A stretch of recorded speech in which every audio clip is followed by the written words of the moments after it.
Police মুখপাত্র কুণাল ঘোষ বলেছিলেন আগামী 7 দিনের মধ্যে গ্রেফতার হবে শেখ শাহজাহান। কুণালের ভবিষ্যৎবাণীর 4 দিনের মাথায় গ্রেফতার শাহজাহান। গ্রেফতারির পর কি জানালেন তৃণমূল মুখপাত্র? দেখুন, শেখ শাহজাহান গ্রেফতার হয়েছে। রাজ্য পুলিশের পদক্ষেপকে আমরা স্বাগত জানাচ্ছি।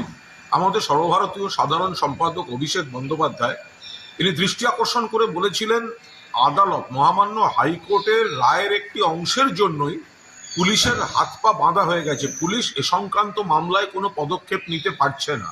अरे भैया कहाँ हैं आप? अरे ऐप में तो 5 मिनट दिखा रहा है। तो ऐसे कीजिए, कैंसिल कर दीजिए, मैं दूसरी कैब कर लूंगा। क्या बात कर रहे हैं आप? ऐप में तो 500 रुपए दिखा रहा है, आप एक्स्ट्रा क्यों मांग रहे हैं? क्या आप भी रोजाना ट्रेवल करने के लिए कैब बुक करते हैं? और क्या इसी तरह के एक्सपीरियंस का सामना करना पड़ता है आपको भी? तो आइए, अब इस एक्सपीरियंस को बेटर बनाने का टाइम आ गया है रेडी टू कैब के साथ। रेडी टू कैब से इंडिया का most trusted and fastest growing cab booking platform.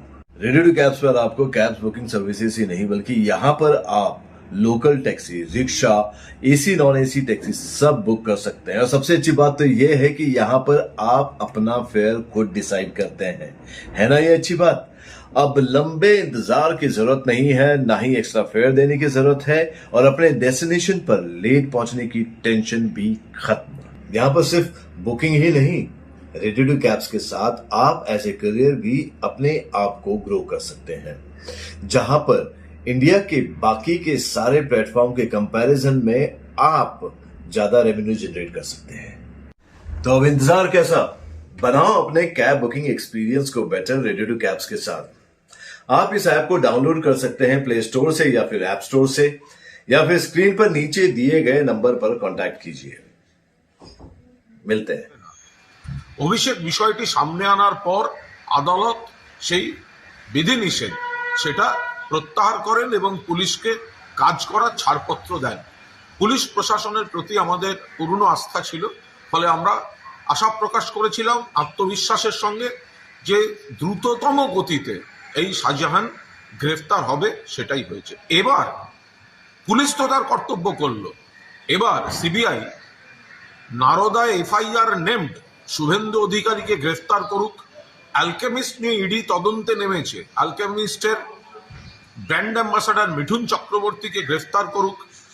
মহিলা কুস্তিগির সাক্ষীদের উপর অসভ্যতা করে শ্লীলতাহানি করেছে বিজেপির সাংসদ ব্রিজভূষণ, তাকে গ্রেফতার করুক। আর নির্মলা সীতারামন এত বড় বড় কথা বলে গেলেন, অথচ দেশের ব্যাংকগুলো থেকে হাজার হাজার লক্ষ লক্ষ কোটি টাকা লুট করে যারা বিদেশে রয়েছে, সেই ব্যাংক লুটেরাদের গ্রেফতার করে আনো।